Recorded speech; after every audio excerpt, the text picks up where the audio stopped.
Ahoj, zdravím vás z další epizody. Dneska budeme mít téma opravdu zajímavý a tím tématem je cestovatelská medicína, ale tentokrát to bude čínská medicína. Jsem tady před klinikou Meridian a budu si povídat o čínské medicíně s paní doktorkou Ebenovou. Tak pojďte se mnou.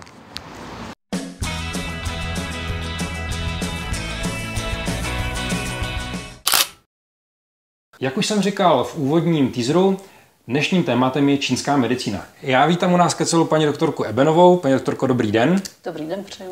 Budeme si povídat o tom, jakým způsobem, jestli vůbec se dá čínská medicína aplikovat při cestování a povíme si nějaké základní věci, rady, co, jak, kde a proč. Takže první otázka, na kterou si myslím, že bude otázka samozřejmě ano, ale je možné vzít si přípravky z čínské medicíny nebo léčbu čínskou medicínou pro cestovatelské účely a kdy šáhnout po takových přípravcích?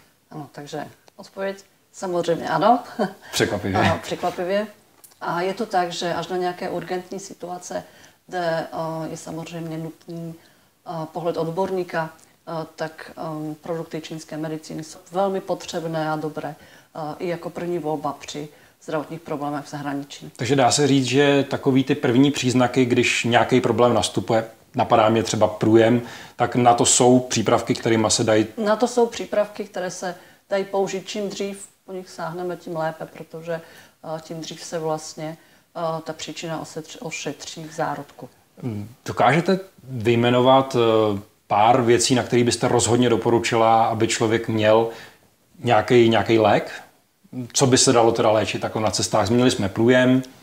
Bolesti hlavy z ofouknutí, z větru, počínající chřipka, různé zažívací problémy, ještě jiné. Já nevím, když se přejíte, jdete na dobrou večeři a přeženete to, tak na to jsou taky dobré bylinky. Pak zánět močového měchýře, gynekologické problémy, strašně moc věcí. Napadají mě třeba bolesti uší, to se občas stává po potápění. Bolesti uší, to taky samozřejmě. Záněty, na to jsou přípravky, které se dají použít. Jak je to třeba v případě čínské medicíny a dětí? Případně je potřeba nějakým způsobem upravovat jim dávkování? Jakým způsobem postupovat v případě dětí? Přípravky se samozřejmě hodí i pro děti, s tím, že dětičky, jak jsou to takové čisté bytosti, tak reagují častokrát ještě lépe než dospělí. A samozřejmě, protože jsou menší, tak dávají se menší dávky. Většinou na tom balení je to uvedené, jaká dávka je doporučená pro jak velké dítě. Je třeba bát se nějakých alergických reakcí? Máte s tím nějaké zkušenosti? Myslím teď obecně a i z pohledu cestovatelské medicíny. Co se týče alergických reakcí na naše produkty, ty téměř nebývají právě proto, že naše populace není vlastně jakoby alergizovaná na čínské byliny, takže snaží se velice dobře. Z tohohle pohledu je to v pohodě. Ano.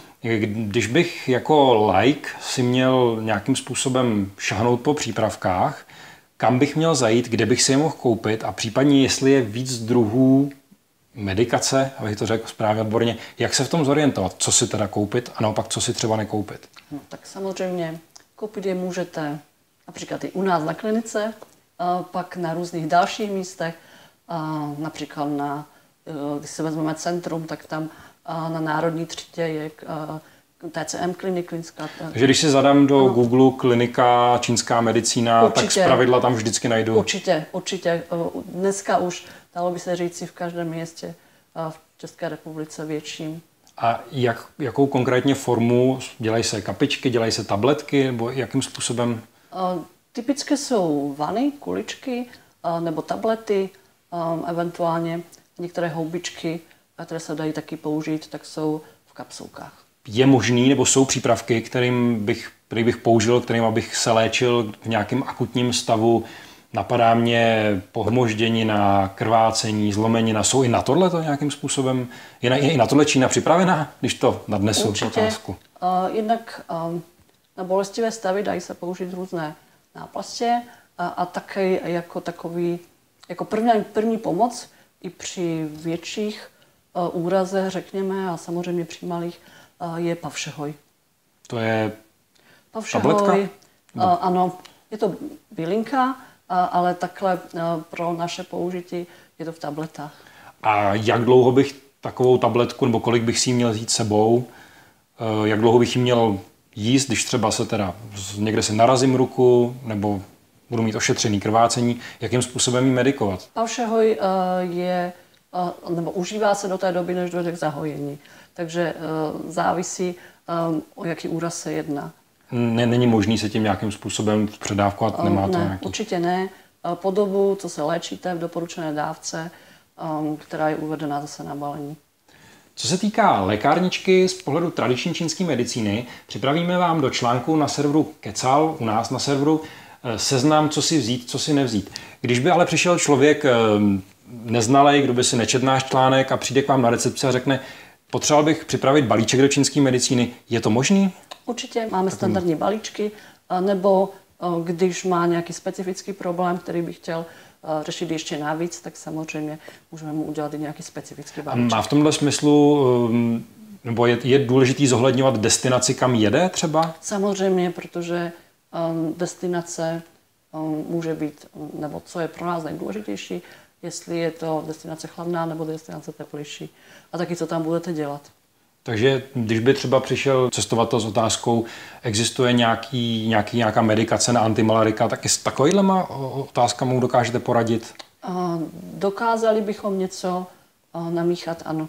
A to už je, jak jsem to pochopil, velice specifické a už bychom museli zohledňovat i konstituci toho pacienta.